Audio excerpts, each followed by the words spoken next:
કેમ છો? મજામાં? આજનો શું વિચાર છે? સદગુણો. એવું કહેવાય છે કે જો વ્યક્તિએ કંઈક કરવું હશે, ક્યાંક પહોંચવું હશે, તો શરૂઆત તો કરવી જ પડશે. આ જ વાતને એક ચીની કહેવતમાં ખૂબ જ સરસ રીતે લખાયેલી છે. અને આ જે ચીની કહેવત છે તે જ આજનો સુવિચાર છે, જે સદગુણો ઉપર છે. સદગુણો. ધીમી વૃદ્ધિથી ડરશો નહીં, પરંતુ જ્યાં તમે સ્થિર થઈ જાઓ છો ત્યાં ચોક્કસ જ ડરજો.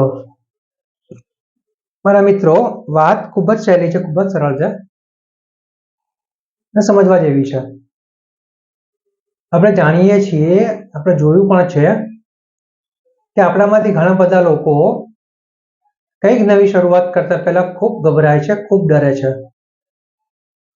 તેમને એવું લાગે છે કે આ શરૂઆત કરીશું અને જો બરાબર નહીં થાય તો લોકો અમારી મજાક કરશે, લોકો અમને હસશે.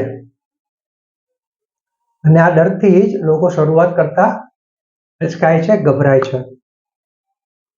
અને આ જે સદગુણ છે તે નષ્ટ પામે છે. માટે આપણે એવો સદગુણ આપણા જીવનમાં ઉતારવો જોઈએ કે આપણે આપણું જે સારું અને સાચું કરવું છે તે આપણે કરતા અટકાઈએ નહીં. આપણે આપણું પહેલું પગલું ચોક્કસ જ ભરવું જોઈએ. કોઈ પણ જાતના ડરને રાખવાની કોઈ જ જરૂર નથી. અને ધીમી પ્રગતિ થાય, ધીમી વૃદ્ધિ થાય તેનાથી પણ નહીં ડરવું જોઈએ. આપણે એવું જોઈએ છીએ, એવું અનુભવીએ છીએ કે લોકોને ખૂબ જ ઝડપથી સફળતા મેળવી લેવી છે, ખૂબ જ ઝડપથી બધું પ્રાપ્ત કરવું છે.